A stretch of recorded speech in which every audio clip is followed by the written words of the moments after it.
So ito mga panalo, tatabasin naman natin itong mga engine cover niya. So dapat dito, touchan nyo na kung paano niya puputulan yung mga yan. So dahil matagal tayo nag-install nito, kaya alam na natin kung paano tayo magtabas. Okay.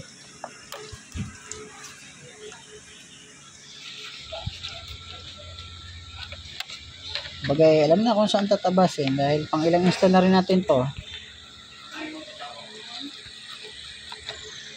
Okay, so yun na. So gamit na kayong pentel pen. Tapos, siyempre, meron kayo dapat cutter. So ito yung cutter natin. Dito yung gagamitin yung cutter. Yan.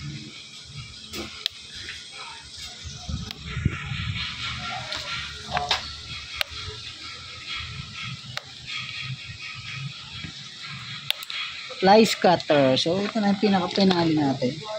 Kailangan naman natin ng panghiwa naman na ating kailangan.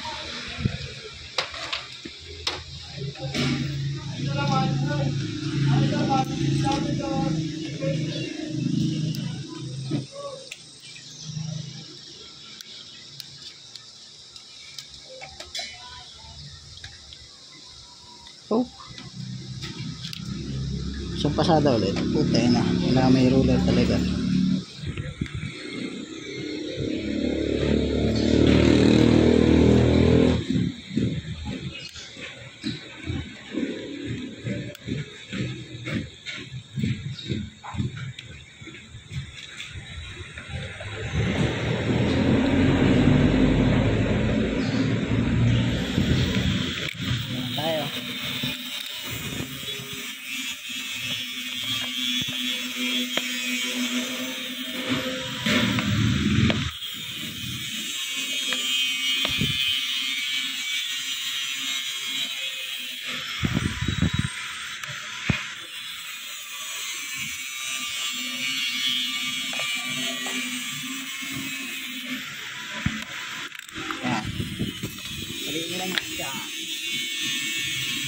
Right.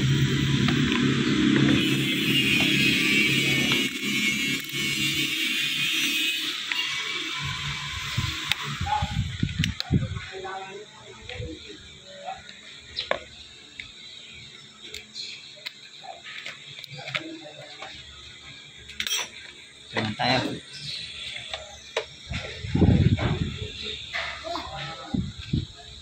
Tigas.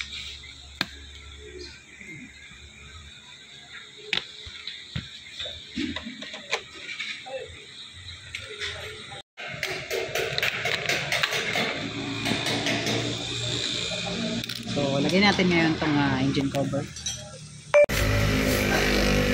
Huwag nyo naman kalimutan higpitan itong 17mm dito kasi baka tumagas yung coolant natin. Okay. Okay, so ito yung 17mm ha. Malapit sa may pangalan ng RDT. Yan. Huwag nyo kalimutan higpitan yan. So, doon tayo sa pagtatabas. Tabas!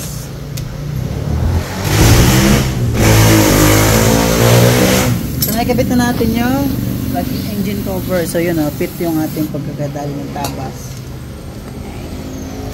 Dito naman tayo sa kanyang malaking parte.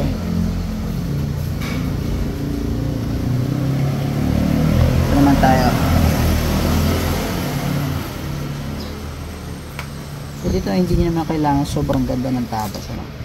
Kailangan nyo lang dito at matanggal to para hindi to dumikit sa radiator. At saka nasa loob to mga panalo. Ingat lang kayo sa cutter at pag tumalon ang cutter ay sigadong wasak ang hita niya dito.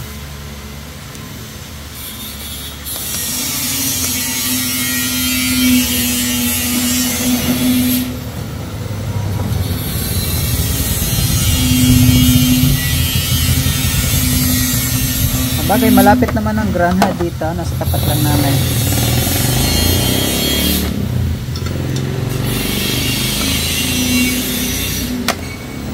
Ang taleng mama sa baka.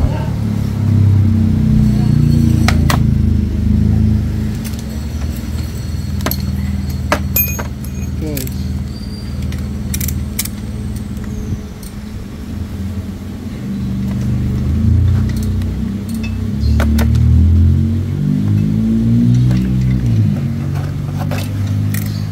Baliktad tayo ulit.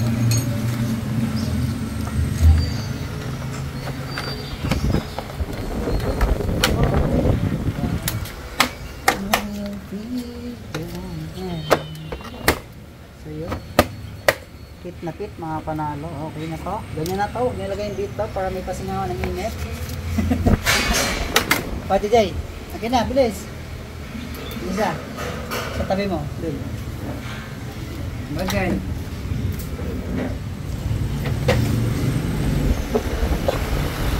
Naman tayo sa kabilang side. So dito medyo konti lang din dito.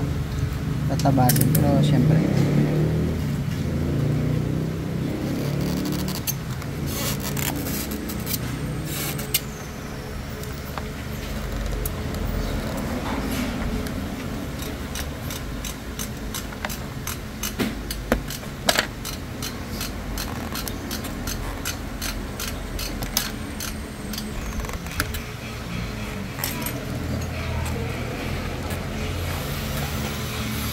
Master, sukat mo dyan, Master. Master, rin lang ito. Matapon ang langit mo.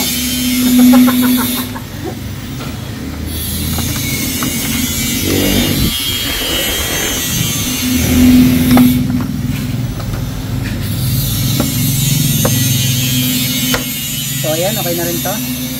Swak to din. Sapul na sapul. Parang sinukat. Alright, tanggal. Ito na. Wait lang. Tip na rin yan.